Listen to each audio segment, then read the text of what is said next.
Welcome to the Candidates Forum for the Chapel Hill Municipal Elections. We are so glad to see everyone here this evening. I'm Brenda Rogers, the president of our local chapter of the League of Women Voters, and we are appreciative to the Seymour Center for co-sponsoring this event with us and providing the space for holding it, particularly Janice Tyler and Myra Austin. We're also very appreciative to the Stroud Roses Foundation, which gave us a grant so that we could videotape this forum as well as some of our other forums and hold our programs this year. We are a nonpartisan membership organization, and we have membership forms outside on the table. And I would love for some of you to join the league. We sponsor these kinds of forums. We hold voter registration activities. We have all sorts of educational programs open to the public, and I hope that you will take advantage of some of these programming. I am also most appreciative to Eve Barkley for organizing this forum and all of our league volunteers and our student volunteers who are here with us this evening. I think that we need to work very hard, though, to get the vote out for this upcoming election. I was very disappointed at the Wake County turnout, and they even had 2 bond referenda on the ballot, and I believe it was only about 8%. It was under 10%. So we need to make sure that the public understands that local government is so important to our communities. And all of you need to help us with that. Let me now tell you just about a couple of our programs that are upcoming on October the 22nd.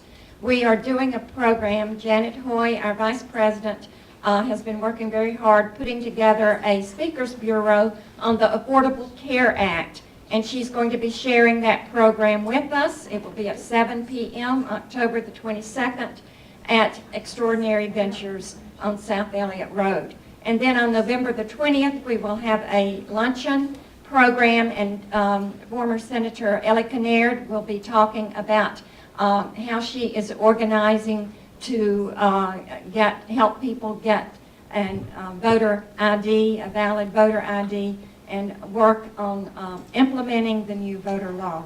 So with that, again, I encourage you to be involved, to get out the vote, and I will now turn it over to Vicki Boyer, who is going to be the moderator for tonight's forum.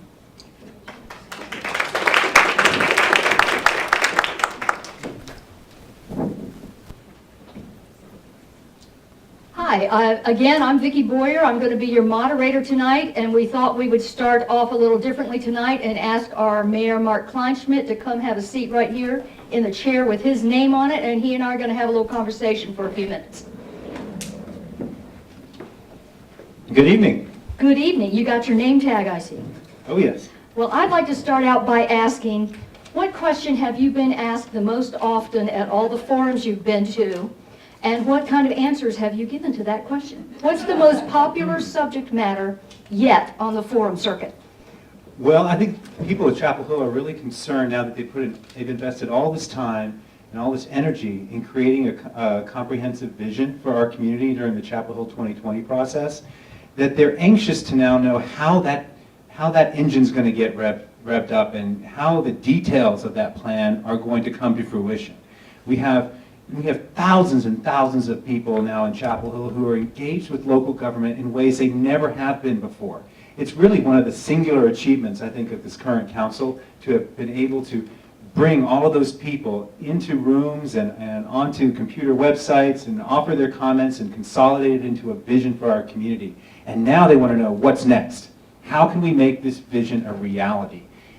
And we're learning that the hard work isn't over yet. One of the things I tell them is that the future of our town, the future of our state and country, is a work in progress, and it always will be. We weren't the first ones in this town. We're hopefully not going to be the last people in this town. People who came before us created an extraordinary community that we are blessed to live in. And now we have that obligation to continue that work and inspire work of future generations to continue making sure that Chapel Hill and those who live here enjoy a high quality of life and benefit from just extraordinary resources, not the least of which are the people who live here as they move into the future. Well, as we go into implementation of the 2020 program, it is, of course, going to mean changes. What has been the village of Chapel Hill is going to see changes. How do we convince people who mourn the death of the old village that the new village is not necessarily ruining it, but might even enhance it? How can we help people encompass this change in their lives? Well, as one of those people who mourned the Chapel Hill that existed when I moved here, I can identify with that feeling and with that interest. You know, when I first moved to Chapel Hill in 1988, now I can't believe that that's been 25, 26 years ago, but there were a lot of things that were different about that Chapel Hill than the one we live in today. It was significantly smaller. There was a lot less diversity in the economic activity. We were even more a company town then than we were today. And in just 3 to 4 years before I moved here, I-40 just had opened around the town, and that had created this enormous change. But I really missed that town that I moved to as a bright-eyed 18-year-old college student. But I love this town too. And the thing is, the people who have been running this community for the last 20-some years that I've lived here have made sure that, well, they've had an awareness that change was going to happen. And that if there was ever a day when I'd be fortunate enough to be the mayor of this town, I still can't believe it sometimes, that I would be the mayor of a different town than the one I moved to. But they helped us move from there to here. And that's been really the only constant thing about Chapel Hill. So I remind people who have that fear about change, I said, I fear it too. Because if you don't plan for it, it can go horribly awry. And one of the great truths about change in Chapel Hill, it's going to happen whether we plan for it or not. Thank goodness we had extraordinary leaders in the 80s and 90s who helped plan for it to create this great town. And now, hey folks, step up and help us plan for the next phase of change. If you don't, we're going to get a lot more of the things you don't like. And when you look around Chapel Hill and you look at those parts of towns that perhaps, and I used to say this when I first ran for council years ago, that maybe aren't as Chapel Hill as they could be.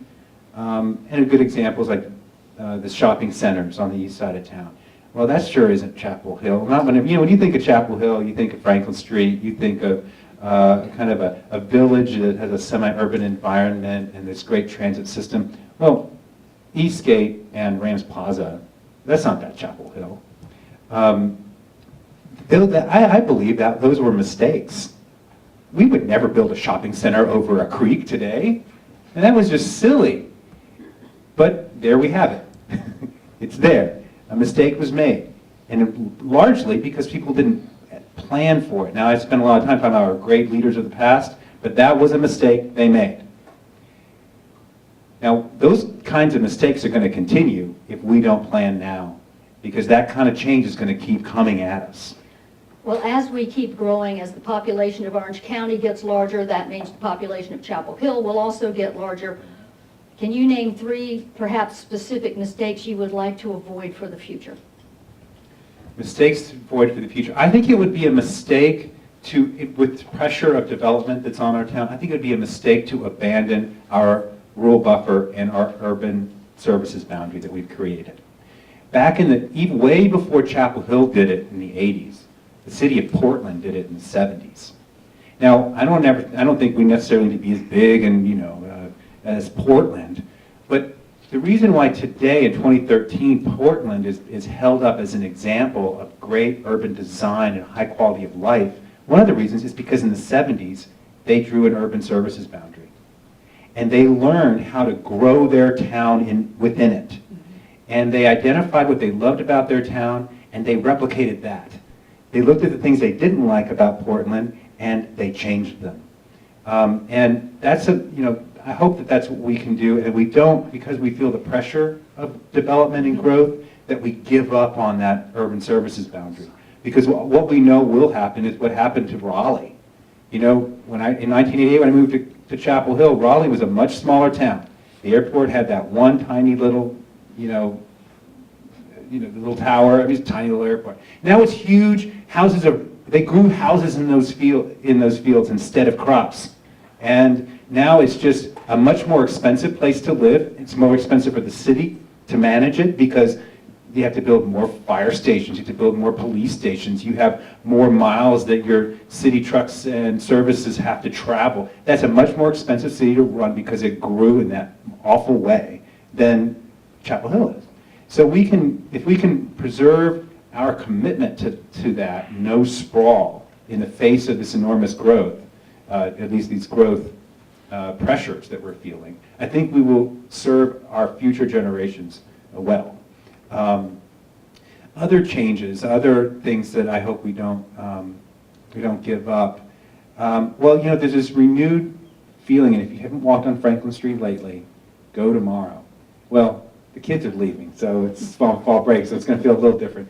But Franklin Street is a different place than it was just 4 or 5 years ago. This year in downtown Chapel Hill, many business owners have told me they had their best summers ever. One of our goals that's been around for a long time is to see if we can we create a 365-day downtown. Does our downtown only have to be attached to the academic calendar of the university? We're starting to make those changes, and businesses are being more successful even when the students aren't around, and that's a great thing. Let's not give up on that with that attention that we've been giving our downtown. We need to continue to invest in it. We need to continue to be cheerleaders for it. When we tell people how much we love downtown Chapel Hill, they want to know what's up with that. They want to come and visit. They want to drop some of their money here. And that helps us continue to make this community better for those of us who live here all the time. Well, great. Well, finally, since you're running unopposed, and we live in a town that is somewhat transient, new people come to town who may not have voted for you before or seen you challenged in a race, and we don't want to have an undervote in the mayoral race on election day. No. Tell people why they should make that mark by your name. Well, I hope you do. Don't skip over the mayoral line on the ballot. It's important. I still need votes to win. I can't win with no votes. There will be write-in opportunities, so we need to make sure we quash those write-in. Maybe I shouldn't have even mentioned it. But let me tell you what I told some law students last week when I visited Duke Law School. And I was there invited to talk about some of the challenges that our legislature has kind of handed us as a state. At the end, I was able to, I asked them all, I said, I know this is a cliche, but I want you to be the change that you want to see. Now, we've all heard that before. And they all yeah, ha, ha, ha. And I said, let's test that. Are you the change that you want to see in our state? And I asked them, how many of you are registered to vote? And they all proudly, almost banging their chest, raised their hand really high. And I was like, that's super. Now, we all know why they registered to vote, because they registered last year to vote for Obama. That's why they did it. So then I asked them the next question. And this was last Monday. Right? I asked them the next question. I said, so how many of you know which council candidate you're going to vote for in tomorrow's Durham primary? 5 hands go up. And I said, that is inexcusable. As Duke law students kind of think of themselves as bright, if they really want to make the change that they